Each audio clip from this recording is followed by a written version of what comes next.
ഇന്ത്യയുടെ സ്വപ്ന കരാറായിരുന്നു റഫേൽ, ഫ്രാൻസുമായിട്ടുള്ള കരാർ. പക്ഷേ അവിടെ ടെക്നോളജി ട്രാൻസ്ഫറിന് വലിയ പ്രശ്നങ്ങളുണ്ടായി. അവർ സോഴ്സ് കീ തന്നില്ല. സോഴ്സ് കീ തരാത്തത് കൊണ്ട് തന്നെ നമ്മുടെ ഇൻഡിജീനിയസ് ആയിട്ടുള്ള വെപ്പൺസ് നമുക്ക് ഉപയോഗിക്കാൻ കഴിയാതെ വന്നു. പക്ഷേ അത് നമുക്ക് വലിയ ബുദ്ധിമുട്ടൊക്കെ ഉണ്ടാക്കി. അങ്ങനെ നമ്മൾ Su-57 സുഖോയ് 57 നമ്മൾ റഷ്യയായിട്ട് വാങ്ങിക്കാൻ പോകുന്നു. സ്റ്റെൽത്താണ്, 5ാം തലമുറയാണ്, ടെക്നോളജി ട്രാൻസ്ഫർ ഉണ്ട്, എല്ലാം ഇൻഡിജീനിയസ് ആയിട്ട് നമുക്കിവിടെ നിർമ്മിക്കാൻ കഴിയും. പക്ഷേ ഈ പറയുന്ന റഫേൽ കഴിഞ്ഞതിന് ശേഷം ഫ്രാൻസുമായിട്ട് പുതിയൊരു കരാർ വരുന്നുണ്ട്. വമ്പൻ കരാർ എന്നാണ് പറയുന്നത്. ശരിക്കും ഇങ്ങനൊരു വമ്പൻ കരാർ എന്താണത്, എന്തിനു വേണ്ടിയിട്ടാണ്? അതായത് 26 റഫേൽ വിമാനങ്ങൾക്ക് വേണ്ടിയിട്ടുള്ള ഒരു കരാറായിരുന്നു നമുക്ക് ഫ്രാൻസുമായിട്ട് ആദ്യം ഉണ്ടായിരുന്നത്. അത് ഏതാണ്ട് $7.5 ബില്യൺ കരാറുമായിരുന്നു. ഇപ്പോൾ കഷ്ടിച്ച് അതിന് ശേഷം ഒരു 3 മാസത്തിന് ശേഷമാണ് അതേ അളവിൽ തന്നെയുള്ള മറ്റൊരു കരാറ് വരുന്നത്. അപ്പോൾ ഈ പറയുന്ന റിപ്പോർട്ടുകൾ പ്രകാരം എന്താണെന്ന് വെച്ചിട്ടുണ്ടെങ്കിൽ ഫൈറ്റർ ജെറ്റ് എഞ്ചിനുകളിലെ അതിൻ്റെ സഹവികസനത്തിനായിട്ട് ഫ്രാൻസിലെ സഫ്രാൻ ഗ്രൂപ്പുമായിട്ടാണ് നമ്മൾ ഈ കരാറിൽ ഏർപ്പെടുന്നത് എന്നുള്ളത്. ദസോൾട്ടുമായിട്ടായിരുന്നു. ഇത് സഫ്രാൻ ഗ്രൂപ്പുമായിട്ടാണ്. അപ്പോൾ 5ാം തലമുറ യുദ്ധവിമാനം, സ്റ്റെൽത്ത് വിമാനം കൂടിയായിട്ടുള്ള നമ്മുടെ തന്നെ 5ാം തലമുറ സ്റ്റെൽത്ത് വിമാനമായിട്ടുള്ള AMCAക്ക് ഈ എൻജിൻ വരുന്നത് വളരെയേറെ ഗുണം ചെയ്യും എന്നുള്ളതാണ്, കുതിപ്പുണ്ടാകും എന്നുള്ളതാണ് പറയുന്നത്. അപ്പോൾ ഇന്ത്യ നിലവിൽ ജെറ്റ് എൻജിനുകൾക്കായിട്ട് വിദേശ രാജ്യങ്ങളെയാണ് പൂർണ്ണമായും ആശ്രയിച്ചു കൊണ്ടിരിക്കുന്നത്. അപ്പോൾ ഈയൊരു കാര്യത്തിൽ സ്വാശ്രയത്വം നമുക്കുണ്ടാവുക എന്നുള്ളതിന് വേണ്ടിയിട്ടാണ് നമ്മൾ അവരുമായി ചേർന്നുകൂടി ഇത്തരത്തിലുള്ള കാര്യങ്ങൾക്കൊക്കെ മുതിരുന്നതും. അപ്പോൾ തദ്ദേശീയമായിട്ട് ഇന്ത്യയുടെ വികസിപ്പിച്ചിട്ടുള്ള തേജസ് യുദ്ധവിമാനങ്ങളും ജനറൽ ഇലക്ട്രിക് എഞ്ചിനുകളെയാണ് നിലവിൽ ആശ്രയിച്ചു കൊണ്ടിരിക്കുന്നത്. അപ്പോൾ ഇന്ത്യയുടെ ആഭ്യന്തരമായി വികസിപ്പിച്ചെടുത്തിട്ടുള്ള യുദ്ധവിമാന പദ്ധതിയെ അട്ടിമറിക്കാനുള്ള കഴിവ് US നൽകുന്നത് കൊണ്ട് അത് നമുക്കതൊരു വിഷയമായിട്ട് മാറും എന്നുള്ളതാണ്. ഈ ആശ്രയത്വം അവരെ ആശ്രയിക്കുക, US ഇത്തരത്തിലുള്ള കാര്യങ്ങൾക്ക് വേണ്ടി ആശ്രയിക്കുന്നത് കുറക്കുക എന്നുള്ള ഒരു ബുദ്ധി കൂടി ഇതിന് പിന്നിലുണ്ട്. കൂടുതൽ അങ്ങോട്ടേക്ക് നമ്മളധികം ആശ്രയത്വത്തിന് പോകാതിരിക്കുന്നതാണ് നല്ലത് എന്നുള്ളത്. അപ്പോൾ സമയപരിധി പ്രകാരം ജനറൽ ഇലക്ട്രിക് F404 എഞ്ചിനുകൾ വിതരണം ചെയ്യുന്നതിൽ കാലതാമസമുണ്ടായി. ഈ കാലതാമസം US കാലതാമസം വരുത്തിയത് കൊണ്ട് തന്നെ ഇന്ത്യയുടെ തേജസ് യുദ്ധവിമാനങ്ങൾ ആ പ്രോഗ്രാം എന്ന് പറയുന്നത് ഏതാണ്ട് 2 വർഷമാണ് നമുക്ക് വൈകിപ്പോയത്. അപ്പോൾ നമ്മൾ ഒരാൾക്ക് വേണ്ടി ഒരാളിൽ നിന്ന് മാത്രം ഇത് പ്രതീക്ഷിച്ചിരിക്കുമ്പോൾ ഉണ്ടാകുന്ന സാഹചര്യം അവിടെയും ഇന്ത്യക്ക് ഉണ്ടായിട്ടുണ്ട് എന്നുള്ളത്. അപ്പോൾ അതിൽ നിന്ന് പഠിച്ചത് കൊണ്ടാണ് ഇനി അത്തരത്തിലുള്ള കാര്യത്തിന് ഞങ്ങൾ നിങ്ങളെ നമ്പാൻ അത്രയ്ക്ക് അങ്ങോട്ട് വരുന്നില്ല എന്ന് പറയുന്നത്.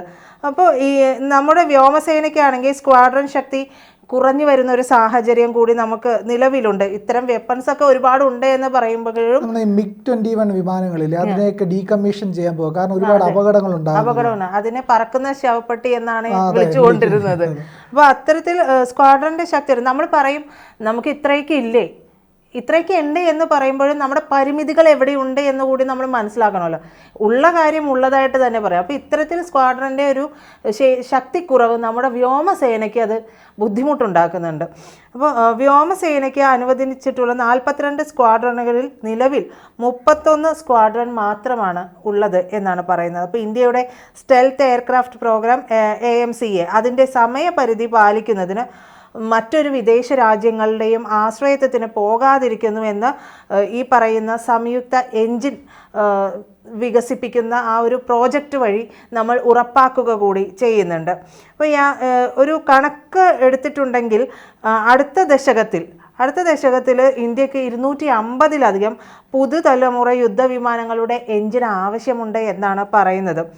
അപ്പോൾ ഈ അഡ്വാൻസ്ഡ് മീഡിയം കോമ്പാറ്റ് എയർക്രാഫ്റ്റ് ഉൾപ്പെടെയുള്ള ഭാവി പ്ലാറ്റ്ഫോമുകളായിട്ട് 120 kilo newton fighter jet engine വികസിപ്പിക്കുന്നതിനാണ് ഇന്ത്യൻ പ്രതിരോധ മന്ത്രാലയം ഇപ്പോൾ ഈ പറയുന്ന ഫ്രാൻസുമായിട്ട് സഹകരിച്ച് പ്രവർത്തിക്കാൻ പോകുന്നു എന്നുള്ള റിപ്പോർട്ടുകൾ മാധ്യമങ്ങൾ വഴി വരുന്നത്. ഈ ഇടപാടിന് ഏതാണ്ട് 61,000 കോടി രൂപ ചെലവ് വരും എന്നാണ് കണക്കാക്കുന്നത്. അതായത് ഏകദേശം 7.2 ബില്യൺ US ഡോളർ, മറ്റത് 7.5 ബില്യൺ ആയിരുന്നു. ഇത് 7.2 ബില്യൺ ഡോളറിൻ്റെ ചെലവാണ് കണക്കാക്കുന്നത്. ഇത് ഇന്ത്യയുടെ എക്കാലത്തെയും വലിയ പ്രതിരോധ ഇടപാടുകളിൽ ഒന്നായി മാറുമെന്നുള്ളതിൽ സംശയമൊന്നുമില്ല.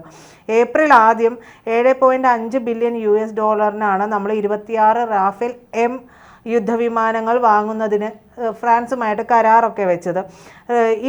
ഇതുമായി ബന്ധപ്പെട്ട് വന്ന റിപ്പോർട്ടിൽ പറയുന്നതനുസരിച്ചിട്ട് പങ്കാളികളുമായിട്ട് സാങ്കേതിക സമിതിയുമായിട്ടൊക്കെയുള്ള കൂടിയാലോചനകളുമായിട്ട് ശേഷമാണ് ഈ തീരുമാനമെടുത്തിരിക്കുന്നത്. സ്വാഭാവികമായും അത്തരത്തിലുള്ള കൂടിയാലോചനകളില്ലാതെ ഇത്തരത്തിലുള്ള ഒരു കാര്യം ഒരു രാജ്യത്ത് ചെയ്യാൻ കഴിയില്ല.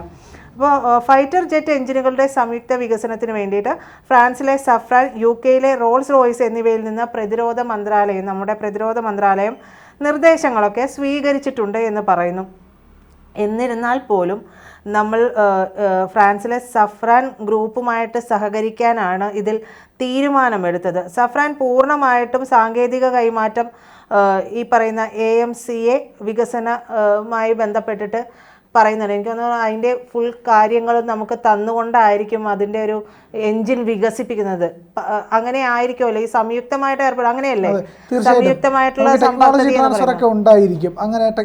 അതെ, ഒരു കാര്യം അവരുടെ കയ്യിൽ മാത്രമായിട്ട് ഒതുങ്ങി പോകില്ല. നമ്മൾ ഒരുമിച്ചായിരിക്കും അതിൻ്റെ വികസനവും മറ്റു കാര്യങ്ങളും എല്ലാം ചെയ്ത്. അങ്ങനെ വരുമ്പോൾ ഇരുപക്ഷത്തും ഗുണം ഉണ്ടാവുകയും ചെയ്യും, എന്നാൽ പറയുന്ന സഹകരണം നടക്കുകയും ചെയ്യും, നമുക്ക് വേണ്ട ആവശ്യങ്ങൾ നടപ്പിലാവുകയും നമുക്ക് ലഭിക്കുകയും ചെയ്യും, നമുക്ക് ഈ പറയുന്ന പ്രതിരോധ ആവശ്യങ്ങൾ നടന്നു പോവുകയും ചെയ്യും. അതാണ് ഇതിനകത്ത് പ്രധാനമായിട്ടുള്ളൊരു കാര്യം. അപ്പോൾ AMCA യുദ്ധവിമാനങ്ങളുടെ പ്രാരംഭ ബാച്ചിൽ ഇപ്പോഴും ജനറൽ ഇലക്ട്രിക്കിൻ്റെ 414 എഞ്ചിനുകൾ ഘടിപ്പിച്ചിട്ടുണ്ടാകാമെന്നാണ് പറയുന്നത്. പക്ഷേ പിന്നീടുള്ള ബാച്ചിൽ സഫ്രാനുമായി സഹകരിച്ചുകൊണ്ട് ഈ വികസിപ്പിക്കുന്ന എഞ്ചിനായിരിക്കും ഘടിപ്പിക്കാൻ പോകുന്നത്. അപ്പോൾ ഇന്ത്യയും ഫ്രാൻസും തമ്മിൽ എന്ന് പറയുന്നത് പണ്ട് മുതലേയുള്ള ഒരു ബന്ധമാണ്. 1950കളിൽ ഈ പറയുന്ന പോലെ ഇന്ത്യ സ്വാതന്ത്ര്യം നേടിയതിന് തൊട്ടു പിന്നാലെയൊക്കെ തന്നെ ബന്ധം തുടങ്ങുകയാണ്. ഫ്രാൻസുമായിട്ടുള്ള സഹകരണം നമ്മൾ തുടങ്ങുകയാണ്. 50കളിൽ ഫ്രാൻസിലെ ഡസോൾട്ട് ഏവിയേഷനിൽ നിന്ന് ഇന്ത്യൻ വ്യോമസേന ഔറഗൻ, അതായത് തൂഫാനി എന്ന മറുപേരിൽ അറിയപ്പെടുന്ന യുദ്ധവിമാനങ്ങൾ വാങ്ങുന്നുണ്ട്. പ്രതിരോധ എയ്റോസ്പേസ് മേഖലയിലും ഒരു വലിയ ദീർഘകാല ബന്ധത്തിന് തുടക്കം കുറിക്കുകയും ഒക്കെ ചെയ്തിരുന്നു. മൊത്തത്തിൽ ഇന്ത്യ ഫ്രാൻസിൽ നിന്ന് 104 ഔറഗൻ യുദ്ധവിമാനങ്ങളാണ് നമ്മൾ വാങ്ങിയിട്ടുള്ളത്. അതുപോലെ തന്നെ 57ൽ ഇന്ത്യ 104 മിസ്റ്റർ വിമാനങ്ങൾ ഓർഡർ ചെയ്യുകയും ചെയ്തിരുന്നു. 65ലും 71ലും പാകിസ്ഥാനുമായുള്ള യുദ്ധങ്ങളിൽ നമ്മൾ ഉപയോഗിച്ചത് ഈ പറയുന്ന യുദ്ധവിമാനങ്ങളാണ്. ഇന്തോ ഫ്രഞ്ച് ബന്ധം അവിടെ നിന്ന് തുടങ്ങി. പിന്നീട് 70കളുടെ അവസാനത്തിൽ ഫ്രഞ്ച് ബ്രിട്ടീഷ് ഒരു കമ്പനി നിർമ്മിച്ചിട്ടുള്ള ജാഗ്വാർ ഇന്ത്യ ഓർഡർ ചെയ്യുന്നുണ്ട്. ഏകദേശം 5 പതിറ്റാണ്ടുകൾക്ക് മുമ്പ് നമ്മൾ വാങ്ങിയിട്ടുള്ള ഈ ജാഗ്വാറുകൾ ഇപ്പോഴും വ്യോമസേനയിൽ സേവനം ചെയ്യുകയും ചെയ്യുന്നുണ്ട്.